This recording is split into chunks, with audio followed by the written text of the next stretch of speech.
Hello there, people of YouTube land. Once again, it is I, the Zombie Messiah, and this time we have a special mini review for Halo Wars 2. Now, I was lucky enough. Now, I pre-ordered the Ultimate Edition, so all of the gameplay that you're seeing now was recorded before the release date of February 21st, 2017. And now let's just get into the review. Now, Halo Wars 2 is a fantastic real-time strategy game. Its story is well written. The stakes are raised in a very good way, making it feel like that the enemy force within the game is a viable threat to the universe, and honestly, the gameplay itself as well is just outstanding. The AI. The AI in this game is some of the best AI I have ever seen in a real-time strategy, in an RTS game. And this is coming from a guy who has played the Dawn of War games, the Total War games, and several other minor RTSs. But I can definitely say that Halo Wars 2 has some of the best AI I have ever seen from a game like this. The heads-up display of the game also does a really nice job of conveying everything that you need to know without shoving everything in your face. I do also like the new battle alerts, the new battlefield alerts that pop up just above all your shortcuts on the D-pad for the Xbox One version. Also,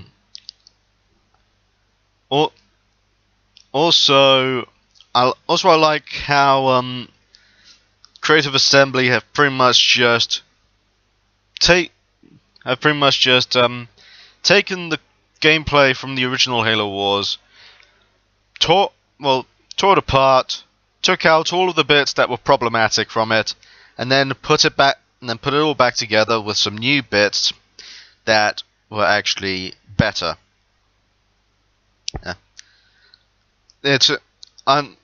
For example, I like that now you can make Marines from your main base building, meaning that if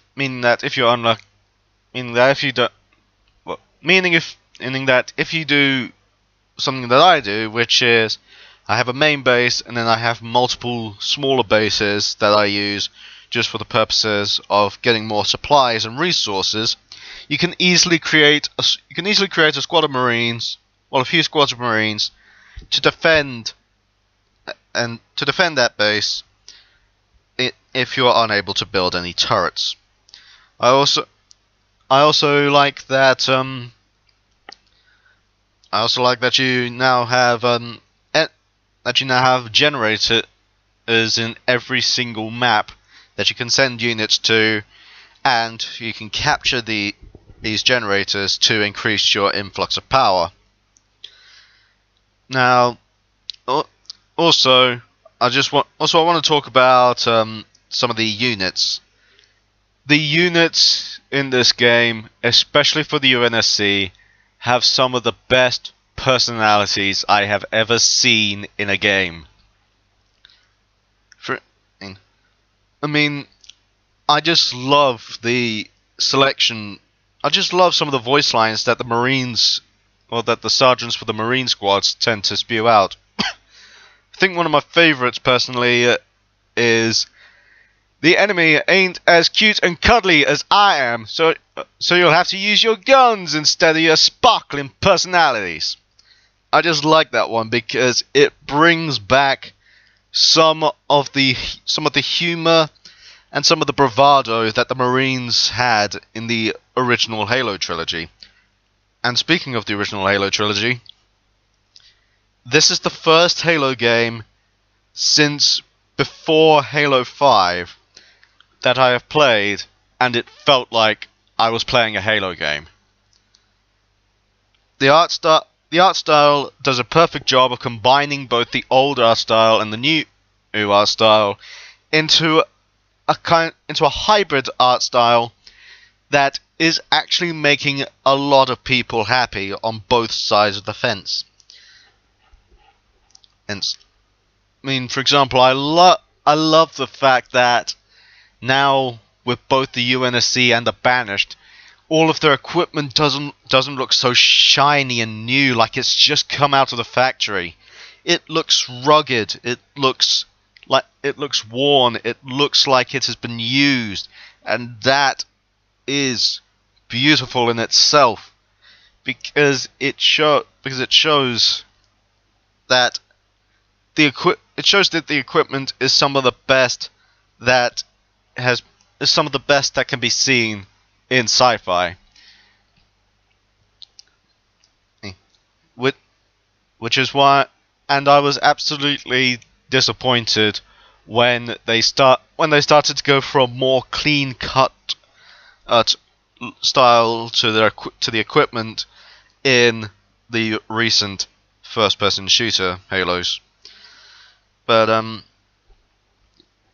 and also speaking of the Banished, I should probably talk about them.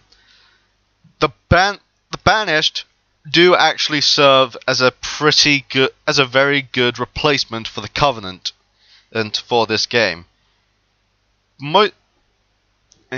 Because you still have, if you're a mostly Covenant player in the first Halo Wars, then you pretty much still have all of the basic. You basically still have all of the basic parts there. You have your glassing beams like you did with the Prophet of Regret. You have leader units that you can bring down, such as Decimus. It's just like they took the Covenant and they just made them a bit more rugged, a bit more worn down. But just because they look worn down doesn't mean in any way that they are a pushover.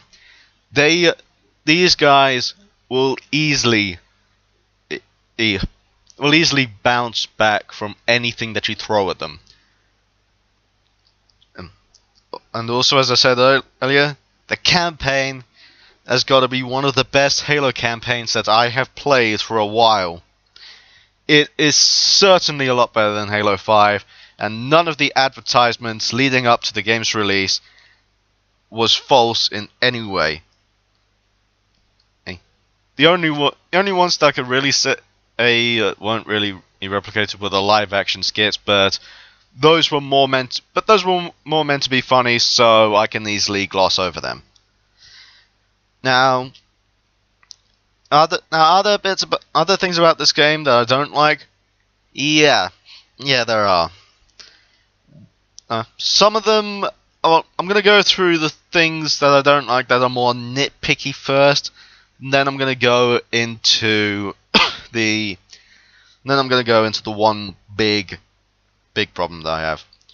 Alright, the first of the little nitpicks that I have is that for the UNSC side, you can only really have one Spartan per UNSC commander, and that's not including the downloadable Sergeant Forge.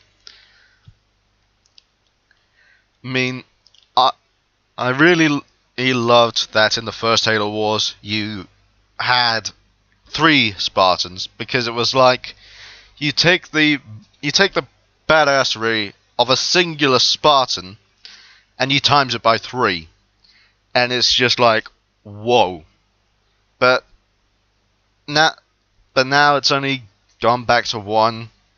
Well, to be honest, I can kind of understand it, because there's only really 3 there's only 3 Spartans in this game, and those are the members of Spartan 2 Red Team, who in and of themselves are still some of the best Spartans the Halo series has ever produced. They have, you've got the 3 different personality types. You have the stoic leader, the cocky guy, and the sassy girl. All 3 of them they don't play their personalities out to an extent that it would just be downright annoying and it would downgrade the characters, but they play them to an extent that they actually make the characters a lot better than they were in the first game. So I can easily say that Red Team are some of the best Spartans that the Halo series has actually produced. Another nitpick that I have is, and this one really is a nitpick, but I don't like how on the Scorpion tanks in this game, they don't have the Scorpion tail turret. I remember the reason that the Scorpion tanks were called Scorpions was because the main turret on them looked like a Scorpion's tail. It had that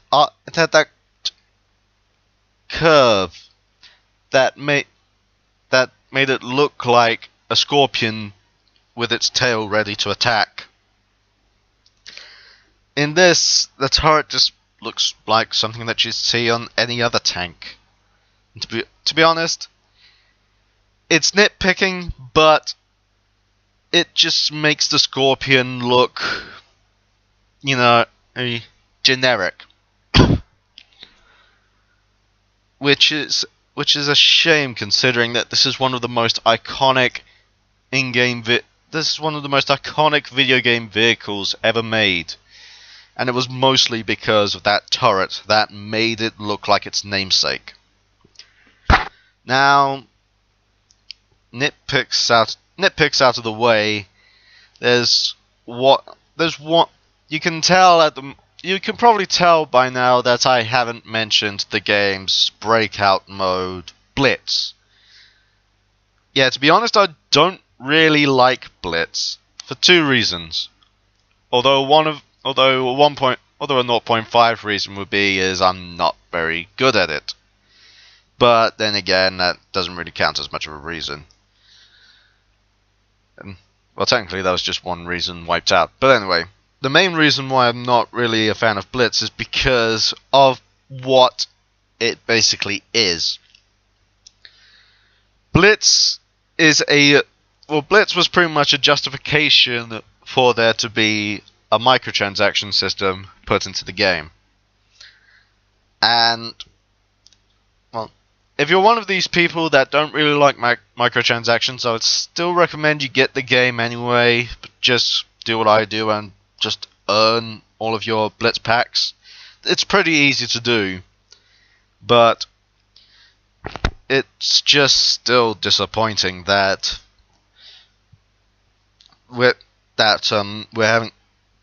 they've basically put in an entire game mode just for the purpose of trying to sell us cards that they can use to get more money from us. And honestly, I don't know if I've shared my viewpoint on microtransactions in full price games before, but I'm gonna do it right now. Microtransactions have no place in full price games. It is literally the highest form of contempt a game publisher could have for its audience. Pretty much what it goes to show is we don't care about you as customers, we don't care about you as consumers, we just care about you as walking bags of money. That's all we care about. We care about your money. We don't care about giving you a good service. One argument that I have for anyone who sees any form of justification for microtransactions in full price games is, would you rather see one one really good game that has no microtransactions in it and makes all of its money just because it was a good game with a good story, with good gameplay, and it is just a fantastic full package. Or would you prefer to see about 20 mediocre or bad games that make their money because of microtransactions? I'm pretty sure most people are going to say the one good game that makes all its money because it's a good game. And with microtransactions, I feel that because they're there, publishers and developers don't really try. I mean, there are publishers that have actually made really good games despite microtransactions. I mean, just look at Overwatch and Deus Ex Mankind Divided. Both of those have microtransactions in them, even though they're full priced, but they're still good games, even if you don't buy the microtransactions. And Halo Wars 2 is another one of those games that it's into that camp. However, as I said, the only thing is, it still just shows that they're willing to just irritate you and take away features from you just for the purpose of getting more money. I mean, I'm not trying to say that game companies shouldn't make money.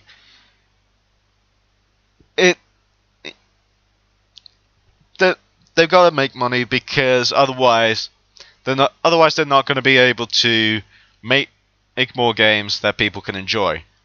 But it's just that there's got to be a better way than using microtransactions. I mean, as I said, the money made from a game should be because the game is good and people want to buy it, not because there's this annoying little gnome on your shoulder that keeps saying give us money, give us money, give us money, give us money. And the sooner that companies realize that, the